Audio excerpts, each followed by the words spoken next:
নমস্কার বন্ধুরা, সবাই কেমন আছো? আশা করি সবাই ভালো আছো বন্ধুরা। আজকে আমি তোমাদের সামনে নিয়ে এসেছি একটা রান্নার ভিডিও। তো বন্ধুরা, চলো রান্নার ভিডিওটা দেখা যাক। সবার প্রথমে আমি কয়েকটা মুগ ডাল নিয়ে ভালো করে ধুয়ে ভিজিয়ে রেখেছি 2 ঘন্টার মতো। প্রথমে ধুয়ে ফেলে দিয়েছি, তারপরে আরেকবার জল দিয়ে রেখে দিচ্ছি। এইবার দেখুন বন্ধুরা, আমি নিয়ে নিয়েছি একটা মেটে আলু, মানে বড় আলুও বলে এটাকে, আবার মেটে আলুও বলে। আমি এই আলুটাকে প্রথমে কেটে নিয়েছি। দেখুন বন্ধুরা, মেটে আলু কিন্তু কাটতে গেলে কিন্তু বেশি করে ছালটা ফেলে দিতে হয়, না হলে কিন্তু ওর সাইডে যে মানে কাটা কাটা মতো থাকে সেগুলো থাকলে কিন্তু ভালো লাগে না। ওই জন্য আমি বেশি করে ফেলে দিয়ে মেটে আলুটুকু কেটে নিয়েছি। তো বন্ধুরা, যে ডাল আমি ভিজিয়ে রেখেছিলাম 2 ঘন্টা মতো, সেই ডালগুলো দেখো কি সুন্দর ভিজে গেছে সুন্দর মতো। এখন এই ডাল কয়টা নিয়ে আমি মিক্সার গ্রাইন্ডারে দিয়ে গ্রাইন্ড করব।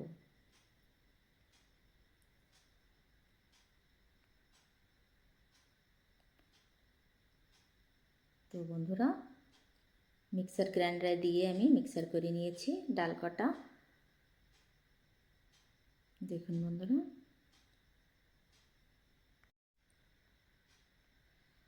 ডাল আমার মিক্সচার করা হয়ে গেছে বন্ধুরা। এবার আমি একটা বাটিতে ঢেলে নিয়েছি। তারপরে আমি 2টো পেঁয়াজ কেটেছি, সেই পেঁয়াজ দুটো এই ডালের ভিতরে দিয়ে দিলাম।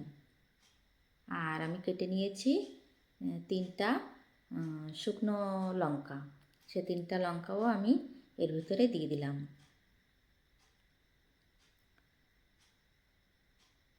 তো এখন আমি এগুলাকে ভালো করে মিক্সচার করে নেব বন্ধুরা। আর আমি এর ভিতরে দিয়ে দিলাম একটু হলুদের গুঁড়ো, আর একটুখানি মানে শুকনো লঙ্কার গুঁড়ো দিয়ে দিলাম একটু।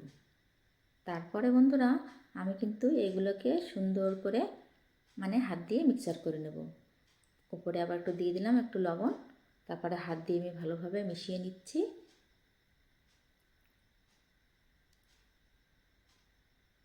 সব কিছু দিয়ে একসঙ্গে মিশিয়ে মাখিয়ে নিয়েছি বন্ধুরা। মাখানো হয়ে গেছে আমার।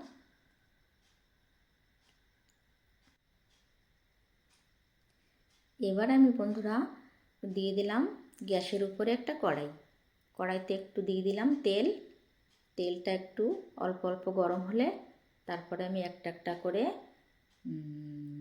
এই ডালের বড়াটা ভেজে নেব। বন্ধুরা দেখুন, আমার তেলটা একটু একটু গরম হয়ে গেছে।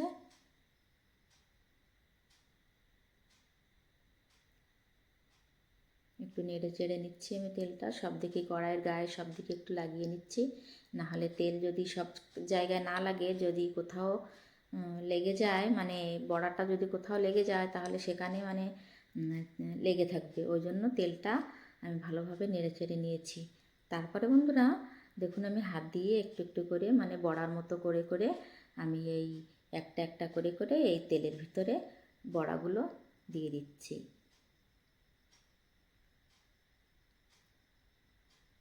একটু আঁচটা একটু কম করে দিয়েছি আমি, মানে একটা একটা করে করে আমি এই বড়া ছোট ছোট করে বড়াগুলো ভেজে নিচ্ছি। এই বড়া কিন্তু এমনি কোনো চাটনি দিয়ে কি কোনো সস দিয়ে খেতেও ভালো লাগে বন্ধুরা। কিন্তু আমি এখন মানে নাস্তার জন্য করছি না, তো আমি এটা করছি এখন আমি তরকারির ভিতরে দেওয়ার জন্য, মানে একটা অন্যরকম একটা রেসিপি তৈরি করব বলে আমি এই বড়াগুলো ভেজে নিচ্ছি এখন। তো বন্ধুরা দেখুন, আমি আস্তে আস্তে একটা একটা করে উল্টিয়ে দিচ্ছি। সুন্দর কালার হচ্ছে, লাল লাল কালার হয়ে গেছে।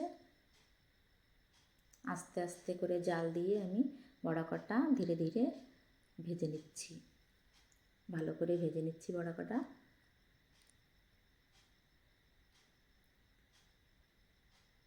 এই দেখুন বন্ধুরা, বলেছে না সাইডে লেগে গেলে কিন্তু একটু মানে লেগে যাবে, একটু কাঁচা ছিল আমি উল্টিয়েছি যখন, ওই জন্য সাইডে লেগে গেছে। দেখুন বন্ধুরা, বড়া কটা সুন্দর লাল লাল হয়ে গেছে, ভাজা হয়ে গেছে বড়া কটা। এবার আমি একটা একটা করে বড়াগুলো তুলে নেব।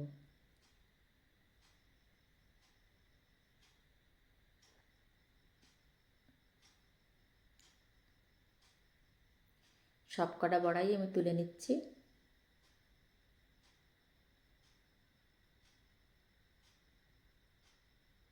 হয়ে গেল আমার বড়া কটা, সবই ভেজে নিয়েছি। ভেজে আমি প্লেটে তুলে নিয়েছি সবগুলো। তো দেখুন বন্ধুরা, এই যে আমি সব কটা বড়াই প্লেটে তুলে নিয়েছি।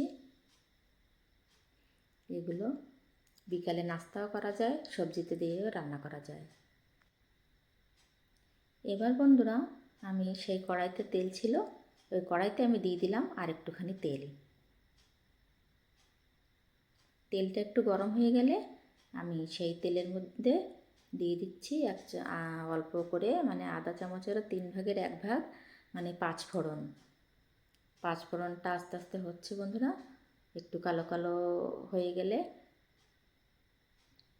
তারপরে আমি ওর ভিতরে দিয়ে দেবো সেই আলু কাটা কেটে রেখেছি। বন্ধুরা, কেটে রেখেছি আলু কাটা, তো অনেকক্ষণ হয়ে গেছে, মেটে আলু তো, ওই জন্য মানে একটু কালো কালো রঙ হয়ে গেছে। এই আলুগুলো যদি আগের থেকে কেটে রাখা হয় তাহলে এরকম একটু মানে কালারটা একটু খারাপ হয়ে যায়, কিন্তু কোনো অসুবিধা নেই বন্ধুরা, একটু পরেই আবার ঠিক হয়ে যাবে। তো বন্ধুরা দেখুন, আমি আলু কাটা দিয়ে দিলাম কড়াইয়ের ভিতরে।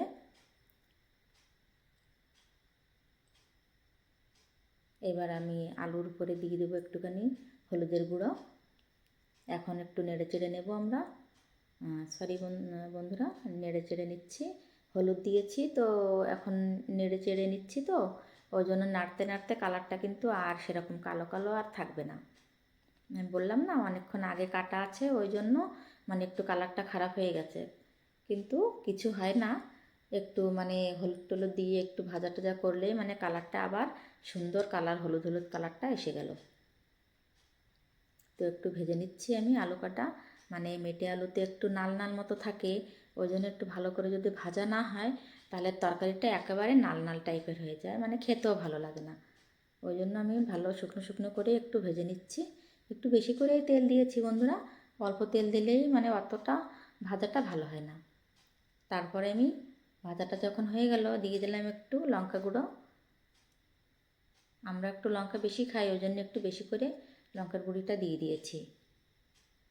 তারপরে আস্তে আস্তে নেড়ে চেড়ে নিচ্ছি, মানে জালটা বেশি জোরে দেওয়া না, কেন কি লঙ্কার গুঁড়োটা তো শুকনো আছে, বেশি জোরে জাল দিলে তো আবার সেটা পুড়ে যাবে, ওই জন্য একটু আস্তে আঁচটা করে দিয়েছি যাতে ভাজাটাও সুন্দর করে হয়। বন্ধুরা তো দেখুন, সুন্দর করে ভাজা হচ্ছে আলু। এবার এর উপরে দিয়ে দিলাম একটুখানি লবণ। লবণ দিয়েও আবার একটু নাড়ি চেড়ে নিচ্ছি বন্ধুরা। তো সবাই দেখতে পাচ্ছেন বন্ধুরা কত সুন্দর তেল ছাড়ছে। এবার বন্ধুরা ভাজা ভাজা যখন হয়ে গেল, আমি টমেটো কুচিয়ে রেখেছিলাম দুটো, সেই টমেটো কুচো দুটো মানে ওর উপরে দিয়ে দিয়েছি। তারপরে আবার একটু নেড়ে চেড়ে নিচ্ছি, ধিমে আঁচে একটু আস্তে আস্তে করে নাড়ছি।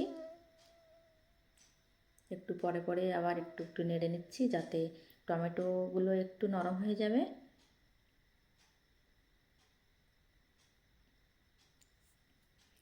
দেখুন বন্ধুরা, টমেটোগুলো একটু নরম হয়ে এসেছে, আমার আলুটাও সুন্দর ভাজা হয়ে গেছে, একটু নরম নরম হয়ে গেছে।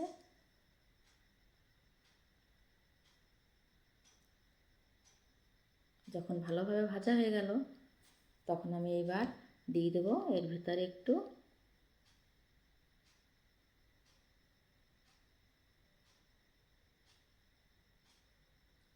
জল দিয়ে দেবো বন্ধুরা, কিন্তু এখনও একটু বাকি আছে ভাজা হতে, ওই জন্যে আর একটুখানি দেরি করছি জলটা দেওয়ার জন্য, মানে সুন্দর করে ভেজে নিচ্ছি আগে।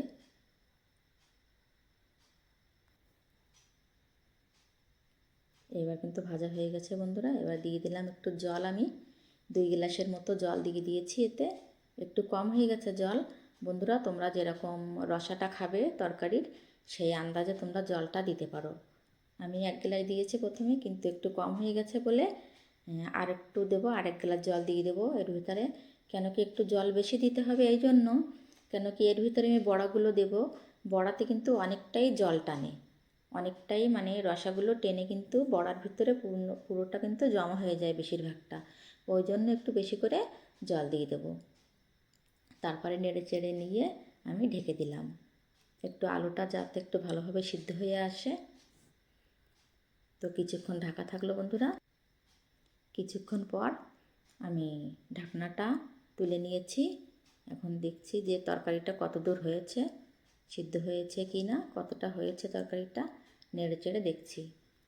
এখনও সবে একবার ঢেকে দিয়েছি, বেশিক্ষণ হয়নি, এখনও সিদ্ধও হয়নি এখনও ভালোভাবে। তবে একটু নেড়ে চেড়ে নিচ্ছি, দেখছি যে কেমন হয়েছে তরকারিটা। এখনও বাকি আছে বন্ধুরা। নেড়ে চেড়ে নিয়ে আবার একটুখানি রেখে দিলাম।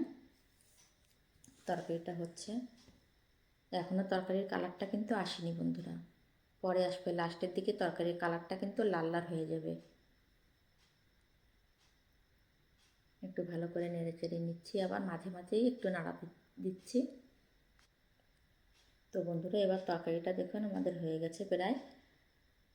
আমি এবারে সেই বড়া কটা এর ভিতরে ঢেলে দিয়েছি, একটু আগেই ঢেলে দিয়েছি, এখনও ভালোভাবে তরকারিটা হয়নি, তো একটু আগেই ঢেলে দিয়েছি আমি ওই জন্য কি বড়াটা যাতে একটু ভালোভাবে রসা ঢুকে যেন বড়াটা মস্ত সিদ্ধ হয়ে মানে একেবারে নরম হয়ে যায়, খেতে যেন ভালো লাগে বড়াটা, ওই জন্য একটু আগেই দিয়েছি আমি। এখনও হয়নি কিন্তু তরকারি, সিদ্ধ হয়ে গেছে আলুটা কিন্তু।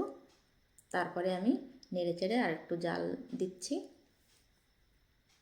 তরকারিটা ভালোভাবে ফোট আসলে তারপরে মশলাপাতিগুলো দেবো আমি। বন্ধুরা দেখুন এবার তরকারিটা প্রায় হয়ে এসছে। আমি দিয়ে দিয়েছি একটু ধনের গুঁড়ো দিয়ে দিয়েছি, তারপরে দিয়ে দিচ্ছি একটু গরম মশলার গুঁড়ি। বন্ধুরা দিয়ে একটু নেড়ে চেড়ে নিচ্ছি। তো দেখুন বন্ধুরা তরকারিটা কিন্তু হয়ে গেছে প্রায়। একটু রসাও একটু মানে পাতলা পাতলা আছে, একটু পাতলা ওই জন্য করলাম যে তরকারিটা নামিয়ে রেখে দেব 10-15 মিনিটের ভিতরে কিন্তু তরকারির রসাটা কিন্তু আর একটু কম হয়ে যাবে, ওই জন্য আমি একটু রসা রেখেছি। তারপর দেখুন বন্ধুরা এই যে আমি তরকারিটা নামিয়ে নিয়েছি, গঞ্জে ঢেলে নিয়েছি তরকারিটা। বড়া দিয়ে তরকারিটা কেমন লেগেছে বন্ধুরা অবশ্যই আমাকে জানাবে। এখন আমি রেডি করলাম, ভাত সাজিয়ে গুছিয়ে নিলাম থালাটা। এই যে দেখুন বন্ধুরা বড়া দিয়ে আলুর তরকারিটা আমি রেখেছি। আর এটা অফ ক্যামেরায় আমি মানে বরবটি দিয়ে আর সিম দিয়ে বেগুন দিয়ে একটু ভাজা করে নিয়েছিলাম, আর সাইডে একটু আচার ছিল, সেই আচার দিয়েছি যাতে খেতে একটু সুন্দর লাগে, একটু টক লাগে। তো বন্ধুরা কেমন লেগেছে আমার এই রান্নাটা তোমরা কিন্তু অবশ্যই আমাকে কমেন্টের মাধ্যমে জানাবে বন্ধুরা।